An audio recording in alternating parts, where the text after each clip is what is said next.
Welcome to Church Day Council today. My name's Steve Allred, and Ellen Reinach is here with me today, as we normally are. Ellen, how you doing today? I'm doing great, Steve. So we're going to talk today about something that happened this last week. As our viewers probably know, President Trump created a Religious Liberty Commission, I think at the beginning of his term, the second term here. And so they've been meeting for a while. It seems like my perspective of this commission, Alan, is that it's mainly comprised of people with kind of one version of Christianity or one brand that's represented there, along with some. I think there's a couple of Orthodox Jews, um, maybe a couple other faiths represented, but a lot politically, at least, the viewpoints are very similar, and even theologically among the Christians, it seems like there's a lot of similarity. What is your perspective of the commission overall? Well, I would I would point out that the administration established both this commission, which is really to be perfectly blunt, a propaganda arm, and then also a task force at the Department of Justice. Now, Hmm. the task force reached out to me as a well-known, litigator and advocate of religious freedom. They wanted to understand, particular perspectives, concerns, what some of the big ticket issues are that I see with people being discriminated against. Hmm. And so that task force had folks from justice, from different departments, including the enforcement arm of the government, which is the Equal Employment Opportunity Commission, right? Right. And Hmm. we work with the EEOC frequently. So the work of religious liberty, to the extent that there are policies to be implemented or investigations, and action to be taken, that would come out of the task force. So the role of the commission was really to um, to advance a particular perspective, which, is how we define propaganda, right? It's, advancing a perspective, and we're going to talk about today, which is to attack and undermine the constitutional separation of church and state. So that's what led us to have this conversation, right? Because Dan Patrick, who is the chairman of that commission, just this last week made news by saying that the separation of church and state is the biggest lie that's been told in America since our founding. And he said it's time to set the record straight. Let me quote from him here: "There is no such thing as the separation of church and state in the Constitution. For too long, the anti God left has used this phrase to suppress people of religion in our country." So, Ellen, is the separation of church and state found in the Constitution? Let's start with that. Well, actually, where I want to start is with the notion that the concept of separation didn't come from the secular left. It came from um, very Bible believing Protestants, Baptists, early American Baptists, but before that, from Anabaptists. And just to summarize some a whole lot of history, those who believed that infants should not be baptized, which was the dominant view in Europe, Hmm. um, they were subjected to persecution. And the common form of persecution was, well, you want to be, dunked as adults, we'll dunk you, but we won't let you up. They were drowned, right? Yeah. And it didn't take long, think about it. If the state is persecuting you because of your belief and saying your belief is wrong, for you to come to the conclusion, well, who gave the state the authority to decide, you know, Right. but who's right on the subject of baptism, right? Hmm. And so concepts of keeping the state out of the business of religion developed fundamentally through Protestantism, through Protestant ideas of a personal relationship with Christ through faith. Now, for various historical and pragmatic reasons, it never was able to take root in Europe. But in America, at the time of our Constitution at the time, the Revolution, when we broke from England, um, the circumstances socially, politically, and religiously were ripe because, Mm, yeah, mhm. we didn't have the separation of church and state. James Madison listened to sermons from Baptist preachers from behind bars in the jail in Orange County, Virginia, where he was Yeah. from. And why were they in jail? Because you had to have a license to preach, and that license only extended to your own township. But Mm, Baptist preachers were itinerant. They rode on horseback, and they weren't stuck in a particular congregation. They'd go around preaching and evangelizing, what have you, and they'd wind up sometimes in jail. So, throughout colonial America, the movement to remove government support and establishment of religion was mhm. widespread in the states, which is why it found its way into the First Amendment. It didn't just get to the First Amendment out of nowhere, right? It, Right. it was it was part of the culture. It was a growing part of the culture Mhm. to realize that religious freedom was important. And I would point out that in Jefferson's famous invocation of the phrase separation of church and state, Mhm. in a letter to a Baptist congregation in Danbury, Connecticut, who were concerned about their religious freedom, Right. Jefferson observed that both religion clauses of the First Amendment, free exercise and the prohibition on religious establishments, together Mm, separated church and state. right. Now, from a constitutional standpoint, separation of church and state is not what the Constitution says, it's what it does. Just I like like that. I like that. you don't, we talk about in basic civics the separation of powers. You have the three branches of government. You have federal, state, and local government. You have a separation of Right. powers, right? In the recent case on tariffs, there was a lot of discussion about, well, does the Constitution give the executive branch power to, enact these tariffs? Right. And no, it was given to Congress. So you have different powers given to different branches of government. But separation of powers, again, is not what the Constitution says, it's what it does. So Yeah. this notion that the Constitution doesn't say separation of church and state, you know, is just it's propaganda, It's you true, know. but it's not accurate because like you said, it's what it does. So that's fascinating. Now, what about this, Alan? Though, and this is another argument that's being used right now that the federal constitution only prohibited the union of church and state at the federal level, not the state level, and so the founders didn't really intend to ever let that reach the states. Therefore it's okay for states to have established churches, et cetera, et cetera.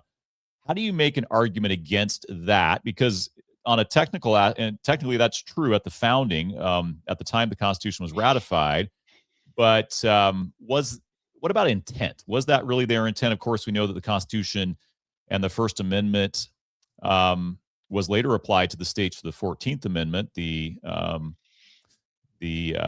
incorporation concept there. But what about what tells us that the founders actually wanted this to be at the state level as well? Well, first off, we're talking about a federal constitution. Right. They weren't trying to Right. remove state religious establishments by means of the federal constitution. Correct. Okay. So it's a non-issue. The fact is that most of the states had already removed their religious establishments by the time the Constitution was ratified, or and they all eventually did. And I think Hmm. it's especially instructive how Massachusetts, which was the last to remove its establishments in 1833, um, how that came about. Because, see, in Massachusetts, each of the churches in each town were self-governing. So it was a Hmm. congregational form of church governance.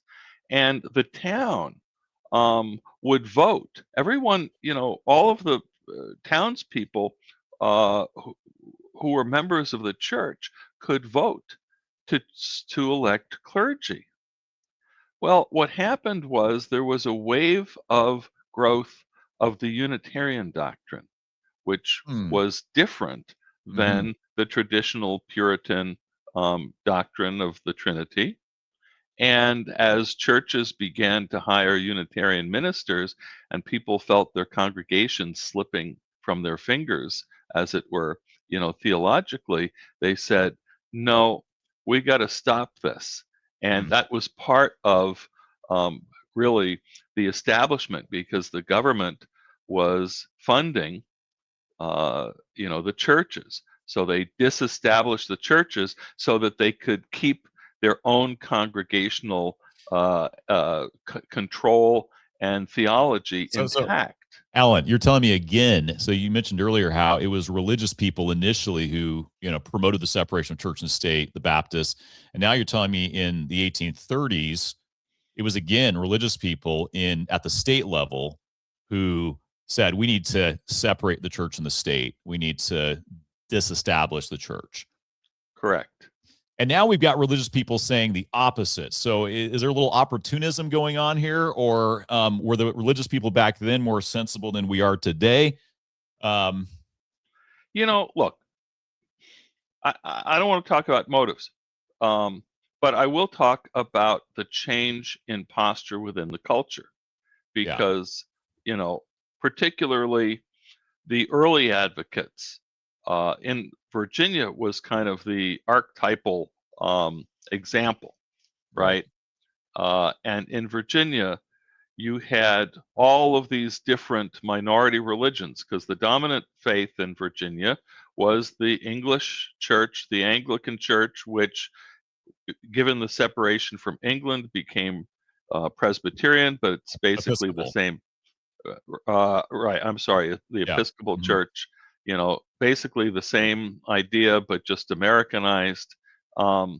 And the Baptists and the Methodists and the Presbyterians and all, they worked to disestablish uh, religion in Virginia a decade or more before the Constitution, Well, right? but So let's when talk you're about how that happened. Yeah. when you're a religious minority, you kind of say, yeah, government shouldn't favor Yeah. anybody else's religion. But Right. when you feel like you're uh, are or were the majority, and now you're being beleaguered, I mean, this is when you listen to Dan Patrick, and Patrick is the lieutenant governor of the state of Texas, very Hmm. committed Christian as far as we know. Um, the language is the left is out to get us believers. People of faith are under attack, and we need the protection of the state. That's what we're hearing. Well, I get the calls from people who are suffering for their faith, right? I Hmm. get, we represent those people. Right. And I can Right. tell you that it's not predominantly Christians or Catholics or, Mormons or whatever in America who are the subject of discrimination and hostility. It Mm. just is not the case. It's not showing up on the ground where people are complaining about what's happening. Uh, does it happen? Of course it does. I'm not saying that it doesn't, but if you look at the broader trends, it's still the minority faiths, Jews, Muslims, Seventh day Adventists, and maybe I misspoke because, yeah, Mormons do get picked on plenty as well. But Yeah. rarely do we see cases of mainstream Christians. Well, I think the pushback on that would be some of the culture war issues with gender, pronouns and vaccines and that type of thing that we've seen recently, and a lot of those people have been evangelical Christians, right? Okay, but look, we're representing a lot of folks with the vaccine objections. And yes, a lot of our clients in those cases are Christians. But I Mhm. don't think it's because they certainly weren't picked on because they're Christians. They were Sure. singled out because of their belief about the vaccine, So right? so what But just the culture war yeah. issues, you absolutely have a good point because we are certainly seeing a lot of coercion um, of people of faith with respect to traditional beliefs about human sexuality. So That so that's a big issue. and so just to I want to come back to that here, but I want to just kind of cap off the discussion about Virginia because I think that's really important in this context because a lot of the folks are saying the founders didn't intend the separation of church and state to apply to the states, only to, you know, the whole United States, that the federal government can't establish a church is not really accurate, as you've pointed out, because yes, there were established churches at the time, but not everywhere. In fact, most of them were disestablished by the time we got to the ratification of the federal constitution here.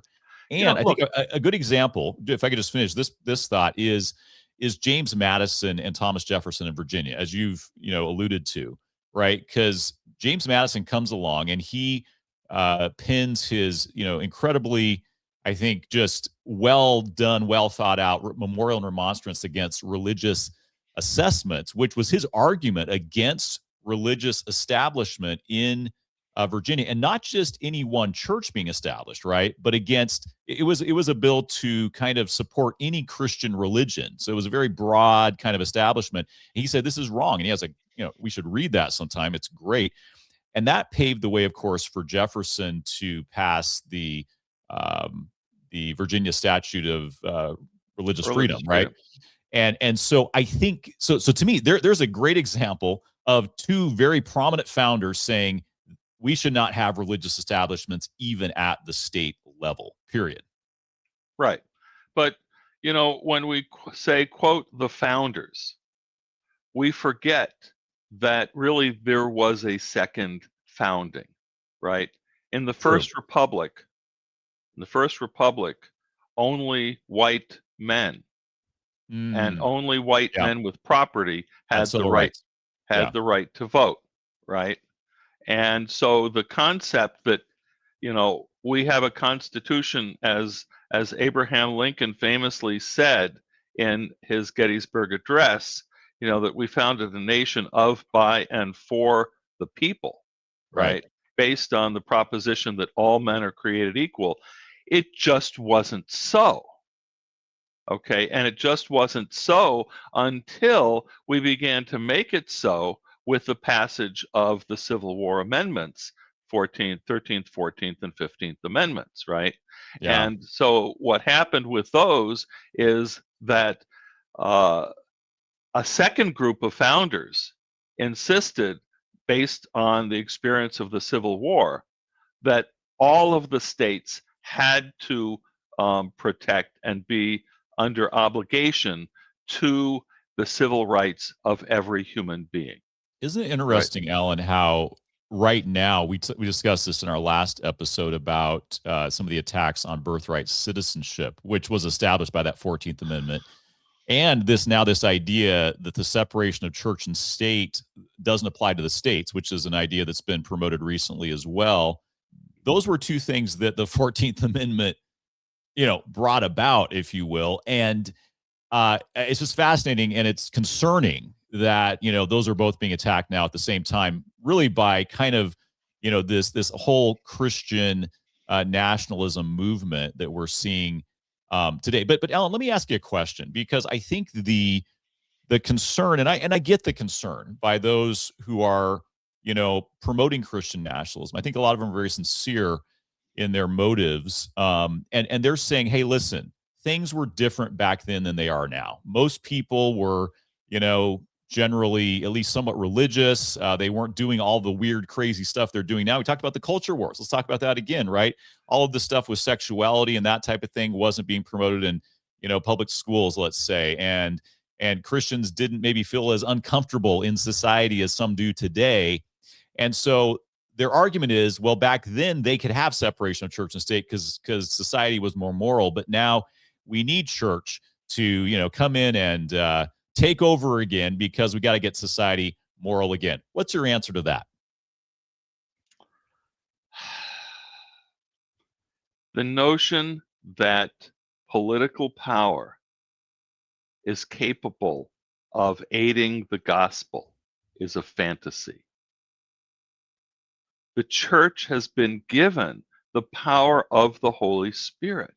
That was Christ's promise to his disciples. You will receive power when the Holy Spirit comes upon you, and you'll be my disciples. And, to Judea and Samaria and to the uttermost ends of the earth. And we saw that happen. That was fulfilled. The notion that the Holy Spirit's power is insufficient for the church is heresy, right? And Right. whenever the church decides that, it cannot succeed in having a positive moral and spiritual influence on society, and things have gotten so bad that it needs political power, it's a sure sign that the church itself has wandered from God.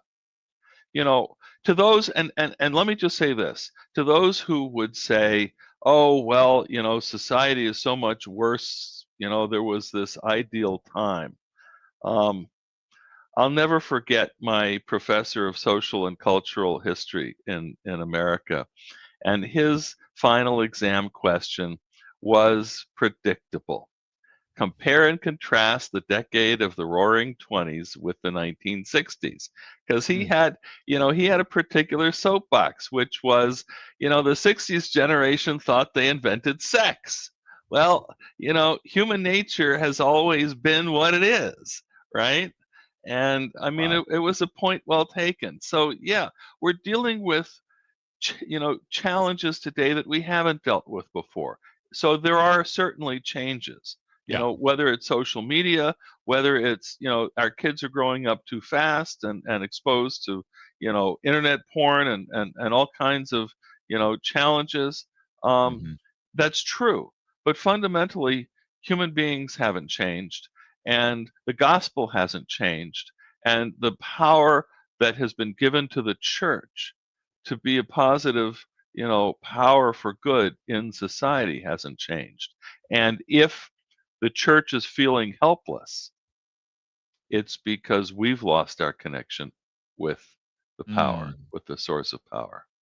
I like that, and I think you mentioned kind of the cherry picking of history and looking at the good parts. And I read some statistics somewhere that talked about like unwed pregnancies in the 1800s or something, and how they were super high. And we don't hear that history very much. We just hear that everybody was a Puritan Right. back then, but it wasn't true. And even the Puritans weren't so pure sometimes. But I think what is interesting to me, Alan, is here we are now, and yes, there are issues that I believe, moral values that Christians hold dear. Those ought to be promoted in society, but they shouldn't be pushed down people's throats as religion.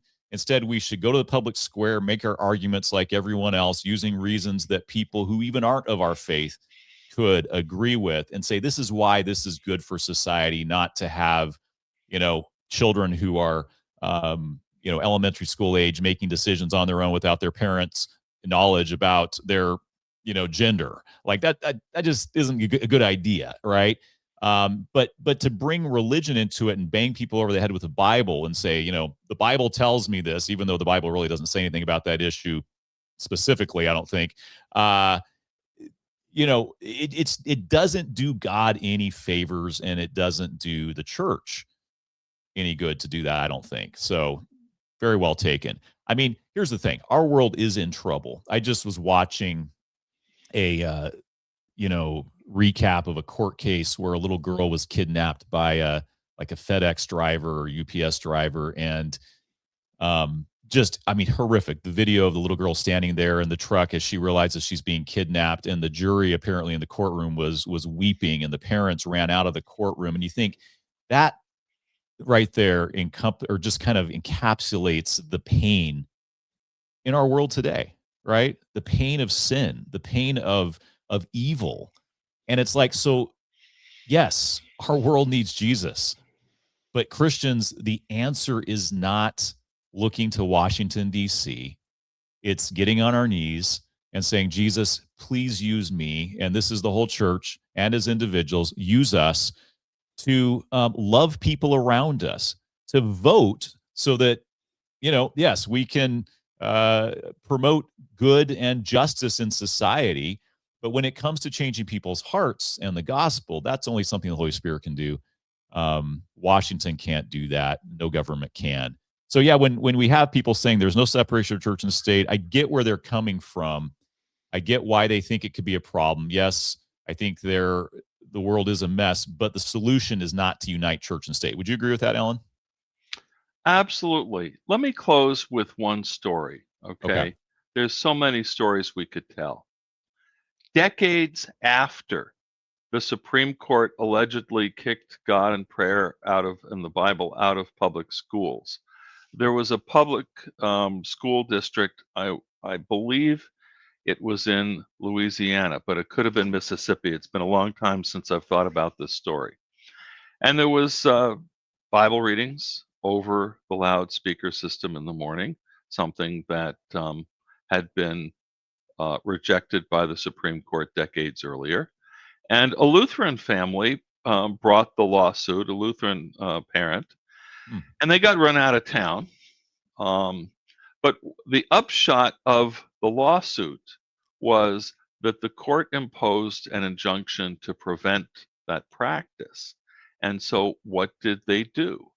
Well, the families in that community, they organized they got the court to approve a practice where the kids could gather in the auditorium, supervised by teachers, but the kids were leading out in a time of prayer before the official start of the school day, before the bell rang. Okay. And this was reported in a Christian magazine. I think it was called World Magazine some years back. This goes back to the 90s, mid to late 90s. Well, when the magazine report said, when the Bible was being read over the loudspeaker, kids were passing notes and they were basically ignoring what was going on, and it was pretty much irrelevant. Yeah. But when they had to, given the chance to either, stand up and say, yes, I want to participate in religion or not, there was a revival in that community. And hundreds of kids would come out to come to school early. Imagine kids getting up and getting to school early to participate in prayer. So when religion is voluntary and it's not shoved at you, you own it.